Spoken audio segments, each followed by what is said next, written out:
Bismillahirrahmanirrahim. Wa an Umar bin Al-Khattab radhiyallahu anhu,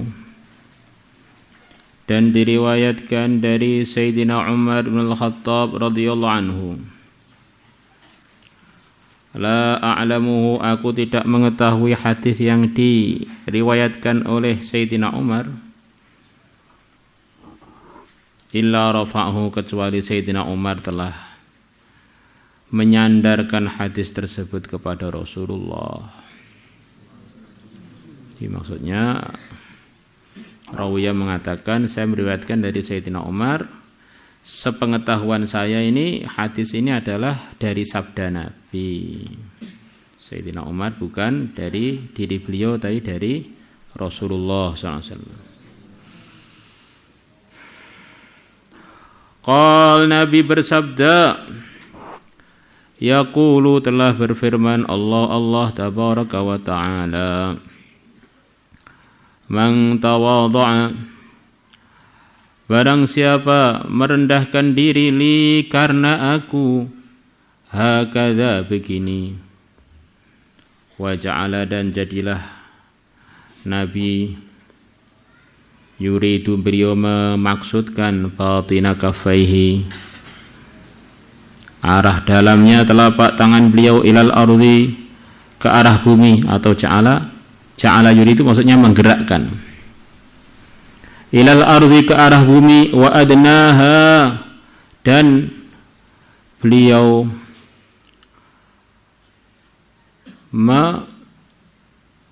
mendekatkan telapak tangan itu, wa adnaha. Jadi kurang lebihnya Rasulullah SAW sambil meriwayatkan hadis ini dari Allah, beliau menggerakkan tangan beliau. Siapa yang tawaduk karena Allah, begini, sambil beliau isyarat telapak tangan beliau yang bagian dalam diarahkan ke bumi, begini, dan didekatkan ke arah tanah, untuk menafsiri firman Allah hakadha itu, wa ja'ala yuridu batina kaffaihi ilal ardi wa adnaha. Rafa'tuhu, maka aku Allah akan mengangkat dia, hakadha, begini. Nah, Nabi menafsiri hakadha yang kedua apa? Wa ja'ala, dan beliau menjadikan batina kaffihi, bagian dalam telapak tangan beliau, ilas sama'i, ke arah langit, wa rafa'aha, dan beliau mengangkatnya, nahwas sama'i, ke arah langit. Rafa'tuhu, maka aku Allah akan mengangkat dia begini. Jadi isyarat, aku akan, orang tawaduk begini, rendah begini, maka aku akan mengangkatnya begini. Kurang lebihnya begitu. Jadi Allah sendiri yang janji lewat Nabi kita, kalau orang itu merendahkan diri, tidak merasa lebih baik dari yang telah diterangkan kemarin itu, kemudian tidak menolak kebenaran, orang yang begini ini Allah sendiri akan mengangkat dia. Kalau Allah sudah mengangkat dia, semua orang mau merendahkan gak akan bisa. Di sebaliknya, kalau orang sombong, Allah akan merendahkan dia, semua orang akan mengangkatnya, nggak bisa. Nah, orang kalau sudah diangkat oleh Allah, akan datang dalam hadis yang akan kita baca, itu perasaan dia ini nggak punya harga. Tetapi Allah letakkan di hati-hatinya manusia menghargai dia. Tapi kalau orang itu sombong, perasaan dia berharga, sementara di hati-hatinya orang dia ini tidak ada harganya. Maka kalau kita ini sombong, hati-hati. Ini orang mungkin melihat kita langsung pada kambuh mahnya. Mungkin melihat kita ini sudah pada mual asam lambungnya. Mungkin melihat kita ini sudah mau muntah. Perasaan kita, orang-orang itu nunduk itu saking hormatnya, ternyata saking mualnya. Rawahu Ahmad wal Bazzar wa rijaluhuma rijalu sahih wa Tabarani illa annahu qala, hanya saja dalam riwayatnya Tabarani mengatakan atau rawi mengatakan yang dari Sayyidina Umar. Qala, berkata Umar bin Khattab ala mimbar, di atas mimbar, ayuhan nas, wahai para manusia, tawadhu'u, bertawaduklah kalian, fa inni, maka sesungguhnya aku sami'tu, aku telah mendengar Rasulullah sallallahu alaihi wasallam yaqul, beliau bersabda, man tawadha'a lillah, barang siapa merendahkan diri lillahi karena Allah, rafa'ahu Allah, maka Allah akan mengangkat dia.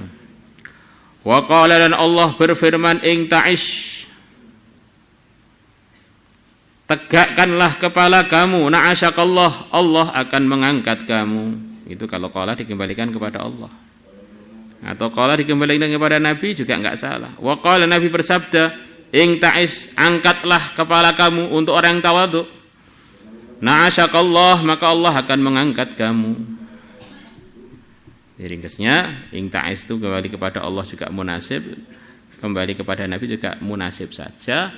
Maksudnya orang yang tawadhu itu malah diangkat oleh Allah. Maka karena dia sudah diangkat oleh Allah, maka sesuailah kalau Nabi bersabda untuk dia, bangkitlah, angkat ke kepala kamu, Allah mengangkat kamu.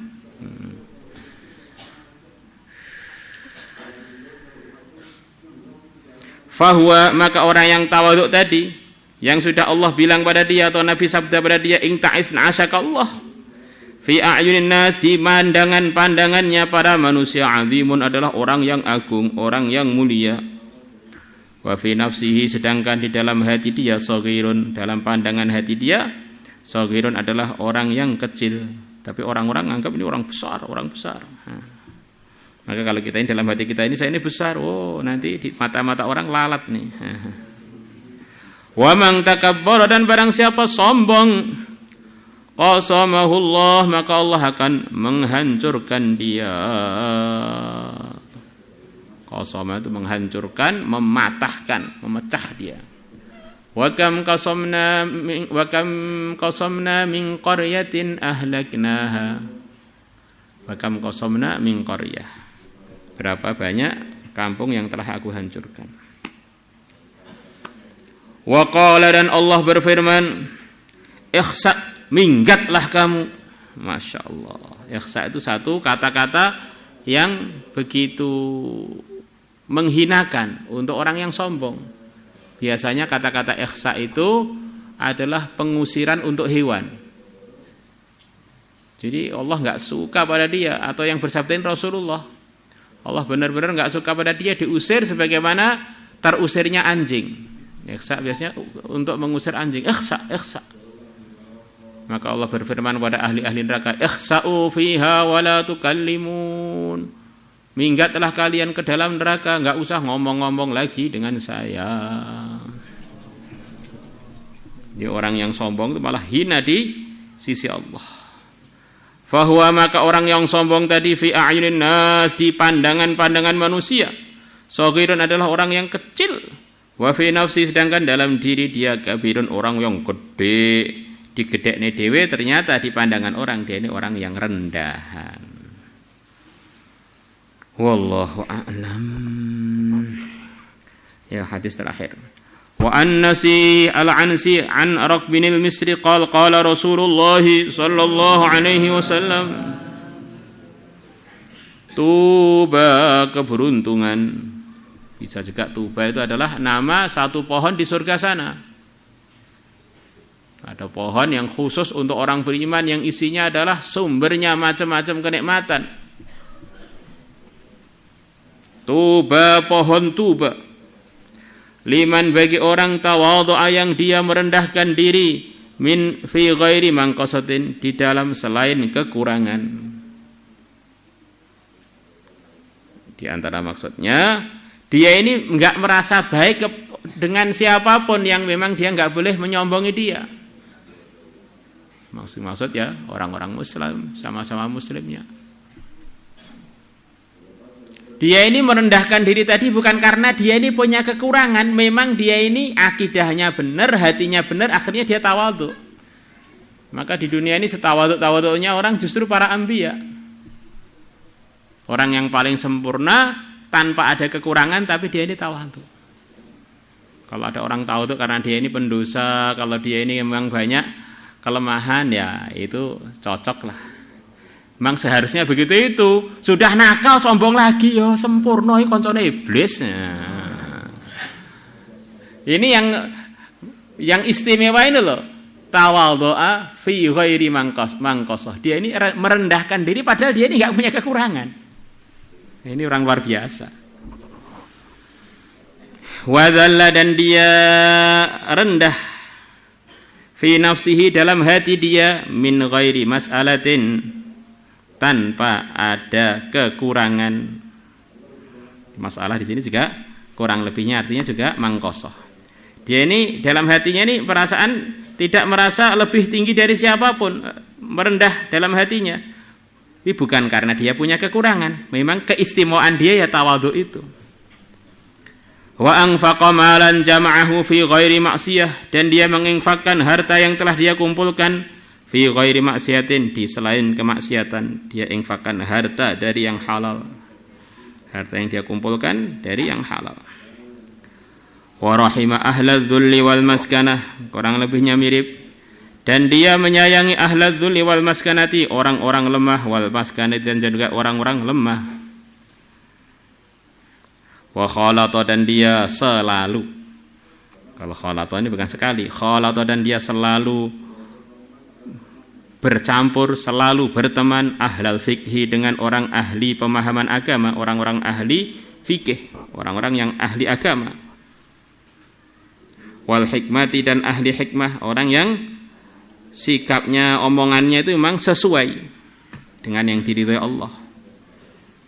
Tuba, keberuntungan liman, bagi orang, toba kasbuhu, yang pekerjaan dia adalah baik. Wasaluhat sariratuhu, dan batin dia juga baik. Sarirah itu yang enggak tampak. Wa karumat, dan mulia alaniyatuhu, yang nampak dari diri dia. Wa azala 'anin nasi syarrahu, dan dia telah menjauhkan dari para manusia keburukan dia.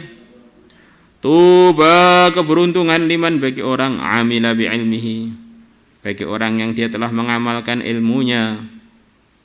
Wa anfaqal fadla min malih, dan dia telah menginfakkan yang lebih dari hartanya.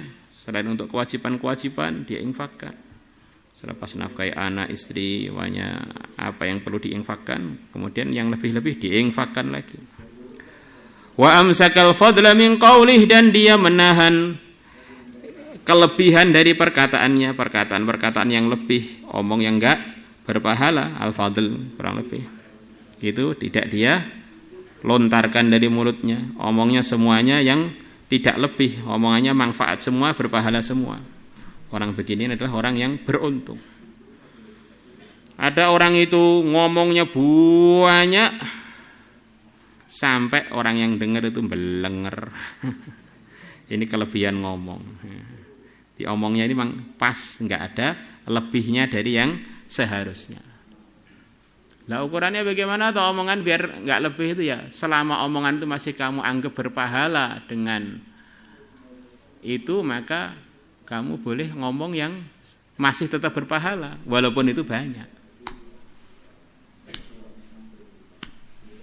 Tetapi kalau memang ngomong itu enggak ada pahalanya, ya diam aja. Karena omongan itu amalan. Nah, kadang-kadang orang itu teriak-teriak kakak, wah kakak, apa kuwi dalile kuwi lho. Ganjarane sak pira kok iso kakak kaya-kaya wis dadi penduduk swarga ae. Ini enggak jelas anunya itu. Mulutnya itu digunakan enggak jelas, apalagi santri ngerokok wis piye. Iki dalile apa? Rawahu Tabarani bi isnadin jayyid, qultu Raqbun, rawi yang bernama Raqbun, mukhtalafun fi suhbatihi, diperselisihkan ulama mengenai kesahabatan dia, ini sahabat apa tidak. Waqad qala Ibnu Abdul Bir Al-Hafidh, dan sungguh telah berkomentar Ibnu Abdul Bar Al-Hafidh, huwa, hadis yang barusan diriwayatkan haditsun hasan adalah hadis yang derajatnya hasan. Wallahu a'lam. Maulaya salli wa sallim daiman abada